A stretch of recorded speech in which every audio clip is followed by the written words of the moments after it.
Et yo tout le monde, j'espère que vous allez bien, c'est votre bail préféré pour une nouvelle vidéo sur Pokémon. Et aujourd'hui, alors Pokémon oui, Pokémon non, aujourd'hui comme vous l'avez vu au titre, je vais vous parler d'une mésaventure qui m'est arrivée, une grosse mésaventure et qui peut vous arriver aussi avec un gros colis d'une valeur de plus de 1000 euros. Une histoire rocambolesque avec plein de rebondissements, posez-vous tranquillement, je vais vous raconter tout ça, lâchez votre plus gros pouce bleu et abonnez-vous pour être au courant des prochaines vidéos. C'est le Père Moha aujourd'hui qui va vous raconter sa petite histoire. Voilà, c'est plus Père Castor, c'est Père Moha. C'est Père Moha. Allez, let's go du coup pour vous raconter tout ça. Alors, pour vous mettre dans le contexte, je commande beaucoup de cartes depuis le Japon. Pourquoi? Tout simplement parce que j'aime beaucoup les cartes japonaises, que je les trouve beaucoup plus abordables que les françaises. Et en plus de ça, on a des cartes exclusives au Japon. Donc j'aime beaucoup commander là-bas. En plus, la plupart du temps, elles sont de meilleure qualité. Et quoi de mieux pour avoir des cartes japonaises que de les commander directement au Japon. Si tu t'en sors bien, tu peux les avoir en moins cher. Parce que c'est vrai qu'il y a la douane, le transport, etc. Donc voilà, faut un peu ruser, faut être malin. Mais on peut les toucher à un très bon prix. C'est pourquoi j'ai fait un très gros colis. Donc j'ai acheté beaucoup de cartes. Donc pendant un mois et demi, 2 mois. Et je les ai tous regroupés dans un même colis d'une valeur de plus de 1000 euros. C'est la première fois que je fais ça. D'habitude, je fais quand même des colis assez moindres, plutôt 300, etc. Là, j'ai vraiment fait un gros colis à 1200 euros. Donc voilà, je fais mon petit colis tranquillement, voilà, et je fais l'envoi. Alors, faut savoir qu'en ce moment, on peut plus recevoir de Japan Post depuis le Japon. Tout simplement parce qu'avec la guerre en Ukraine, en fait, les avions ne survolent plus l'Ukraine et la Russie. Donc les couloirs aériens ont été modifiés, ce qui fait que le mode postal qui était le moins cher, donc Japan Post, bah, n'est plus disponible. Donc il faut choisir soit FedEx en Express, soit DHL. Moi je me suis dit, bon, on va prendre FedEx, ils sont assez sérieux, voilà, c'est une entreprise quand même qui a bonne réputation la plupart du temps. Et ils font des trucs plutôt corrects et ils sont normaux, la plupart du temps, hein, la plupart du temps bien sûr, parce que l'histoire n'est pas finie. Donc voilà, tac, je prends un petit item, je les mets dans le colis sur le site, dans mon panier, voilà, je fais l'envoi. Super, donc on était mardi, et on me dit que le colis va être livré la semaine prochaine, mercredi. Donc pas de souci, ok, d'accord, pas de problème. Alors en attendant, bien sûr, je fais ma vie, tac, petite vidéo sur YouTube, vous savez, voilà, je vais au travail, tout ça. Je check tous les jours l'avancement du colis pour voir s'il avance ou pas.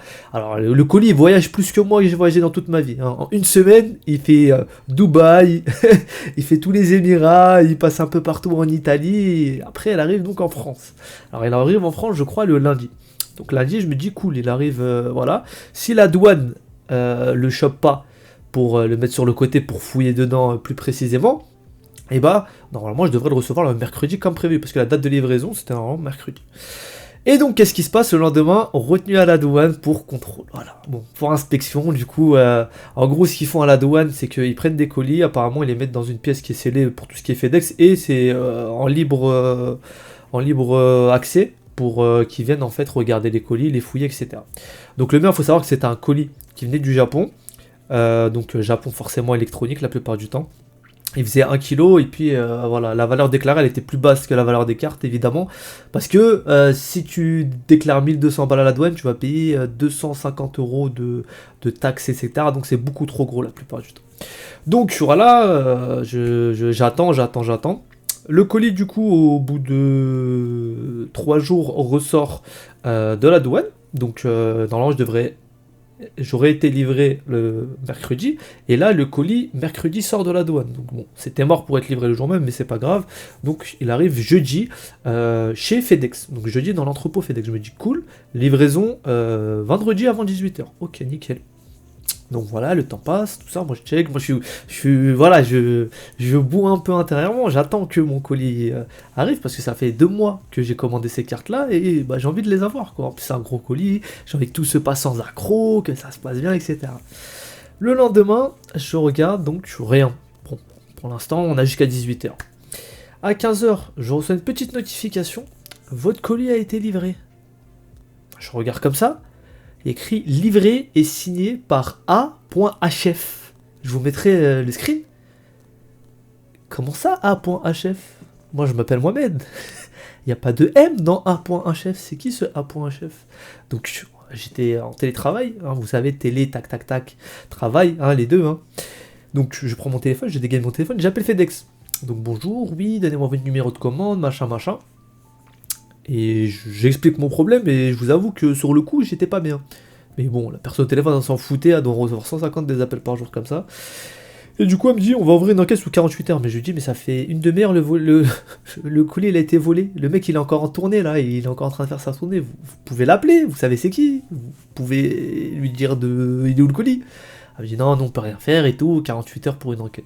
Bon, je me suis dit, là, t'es en train de te faire avoir. Là, t'es en train de te faire avoir parce que le colis, il y a marqué livré et signé.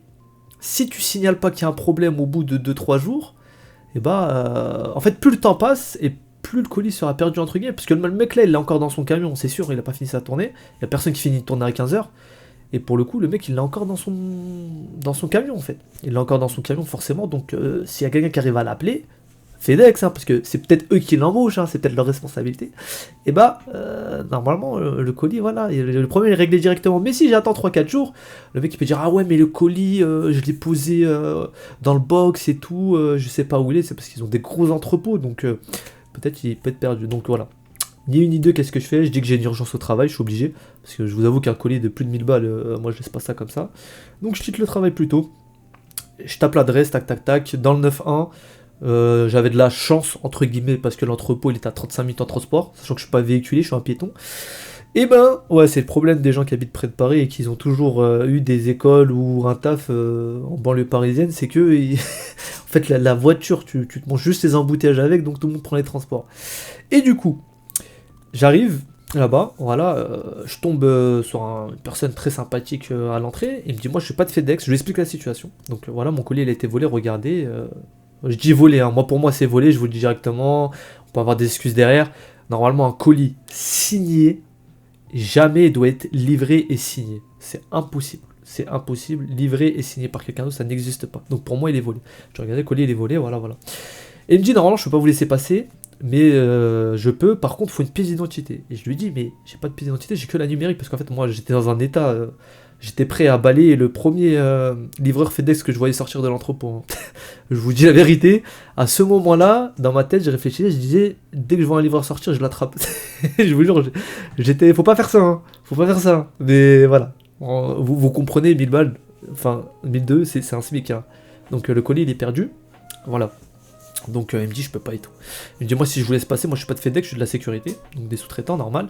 Et si je vous laisse passer, moi je perds mon travail. Donc, de là, je comprends, même si je suis énervé, je lui dis ok. Je suis dégoûté, mais c'est comme ça, donc je rentre chez moi, et j'essaye de faire demi-tour, mais j'ai pas le temps, bref, la journée passe. Je me dis demain matin, 9 h tapant, j'y suis. Le lendemain, je me lève tôt, je prends tout ce qu'il faut, carte d'identité, tout, boum, je vais là-bas, je revois le mec, je lui dis ouais, c'est moi hier et tout, il me dit ok, je lui montre la carte d'identité, il me laisse rentrer. Donc je rentre dans l'entrepôt, il y a une partie en fait qui est réservée aux professionnels, donc normalement pour les particuliers, c'est livré directement, on peut pas les retirer en fait à l'entrepôt. Mais moi du coup, j'ai pu rentrer, voilà. Et du coup, j'arrive au comptoir. Et je dis bonjour madame, il y a un petit problème avec mon colis. Voilà, il y a un petit problème avec mon colis. En fait, moi je m'appelle Mohamed, vous voyez. Et hier j'étais chez moi. Et vous voyez là, sur le suivi, en plus il y a deux trucs qui sont aberrants. C'est que sur le suivi, il y a écrit qu'il est sorti de l'entrepôt à 14 h 42 et qu'il a été livré à 14 h 42. Donc, à moins qu'il pratique le déplacement instantané, qu'il ait une faculté et qu'il puisse se déplacer en moins d'une demi-seconde à l'autre bout de la planète, je vois mal comment il fait 91,94 en moins d'une demi-seconde. Donc je dis, c'est un peu bizarre. Et puis moi, je m'appelle Mohamed, vous voyez, c'est... Mohamed, les initiales c'est M. Donc là, vous voyez, il y a A.HF, dedans il n'y a pas de M. Qui est cette personne qui a signé mon colis? Elle me dit, le colis doit être ici et tout, vous inquiétez pas, tu sais, pour rassurer un peu, je pense. Mais honnêtement, moi je pense qu'il voulait le couvrir. Bref. Elle cherche, au bout d'une demi-heure. On l'a pas trouvé, machin. En fait, ils ont regardé, apparemment, il y a une zone, en fait, où les colis, dès qu'ils sont pas livrés le jour même, parce que, je sais pas, le livreur a pas pu le livrer, ils les mettent dans une zone, en fait, où c'est facile d'accès pour que le lendemain, ils le reprennent pour partir.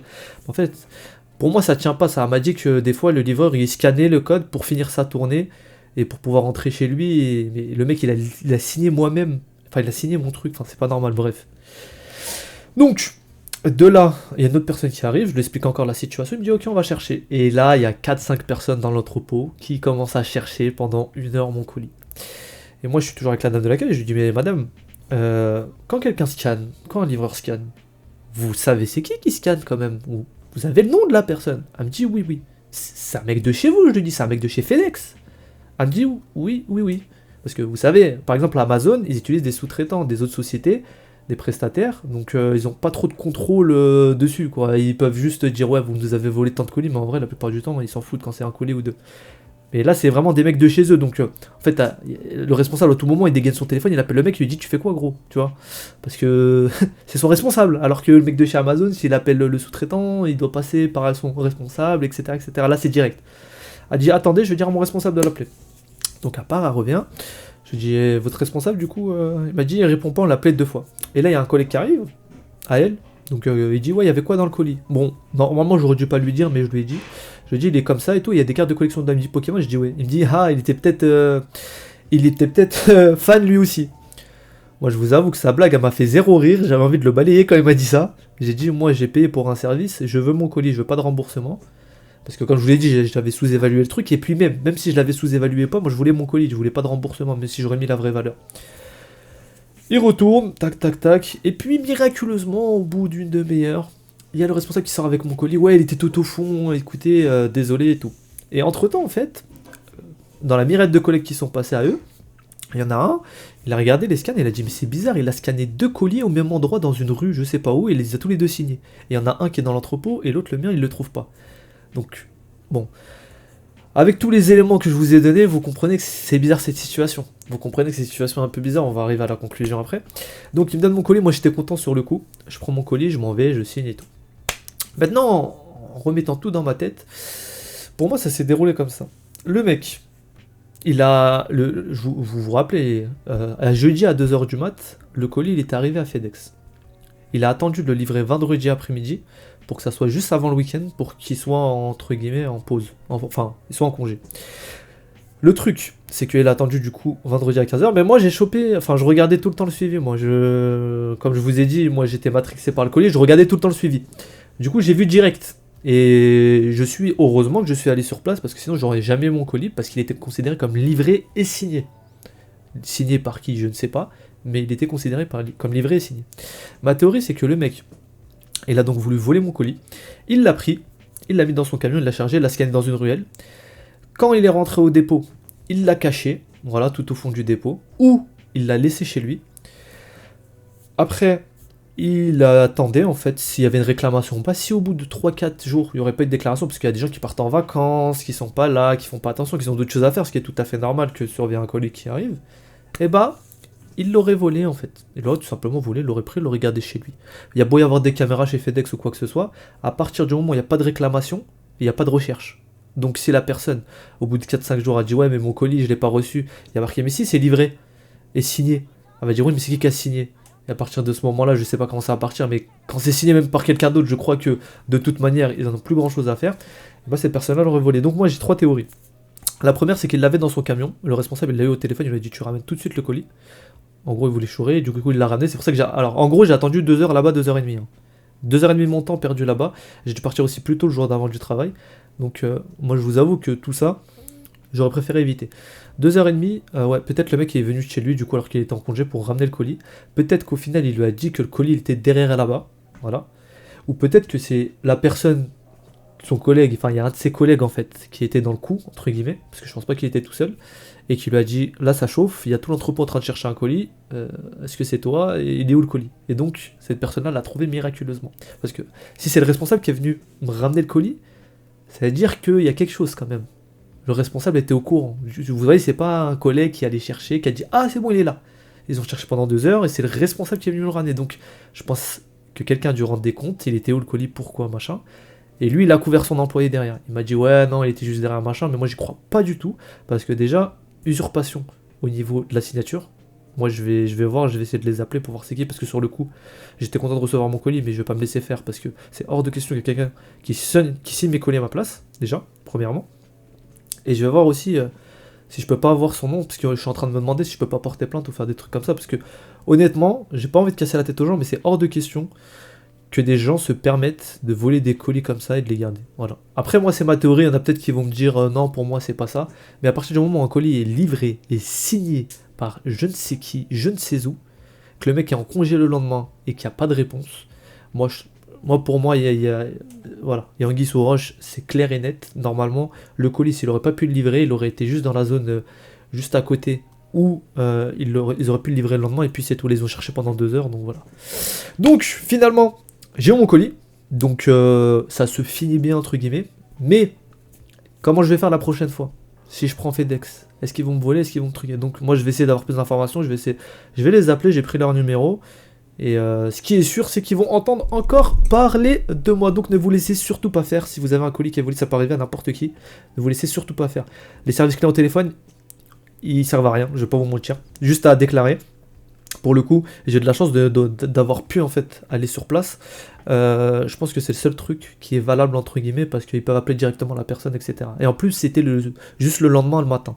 Donc le mec, c'était le soir qu'il avait fini sa tournée. Moi, j'étais venu le lendemain. Je pense que ça aurait pris beaucoup plus de temps si je serais allé la semaine prochaine, etc. Donc ça s'est bien fini, entre guillemets. J'ai mes trucs, etc. Mais voilà, les aventures de Moha, épisode 2, peut-être épisode 1, je sais pas. J'espère que ça vous servira si jamais vous arrivez à un problème. Faites très attention à surveiller les colis. Moi d'ailleurs, bon, c'était exceptionnel que j'envoie un colis de ces valeurs-là. Je pense que je vais plus jamais le faire pour le coup. Et je vais passer un petit coup de fil avant à chaque fois. Voilà pour cette petite vidéo. J'espère qu'elle vous a diverti. J'espère que ça vous a plu. Si c'est le cas, n'hésitez pas le petit pouce bleu et l'abonnement. J'espère que ça aidera peut-être 2-3 personnes parce que c'est des grandes histoires avec les colis. Et je pense que... ah oui, d'ailleurs, le fin mot de l'histoire, pour moi... Le colis, en fait, vu que la provenance était marquée dessus, c'était Japon, il faisait à peu près 1 kg, et la valeur de douane déclarée, c'était à peu près 200 €, c'était possiblement un téléphone. Parce qu'il y a souvent des gens qui achètent des téléphones ou des tablettes ou des PC au Japon, ça fait à peu près 1 kg, enfin pour les PC quand même un peu plus, enfin ça dépend les PC légers, ça fait à peu près 1 kg, donc ça aurait pu être un téléphone, style iPhone, quoi que ce soit, avec la boîte et tout. Et du coup, c'est pour ça que le mec, je pense, se l'est mis de côté. Et à partir du moment où je suis arrivé sur place et je pense que j'ai foutu un peu le bordel, je pense que là, ils se sont dit, ok, je pense que dans le colis, il doit y avoir vraiment quelque chose de valeur et pas juste les 120 balles. Donc, voilà pour cette petite vidéo. Je vous dis à la prochaine, je vous souhaite une bonne journée ou soirée. Prenez soin de vous et de votre collection. Ciao, ciao.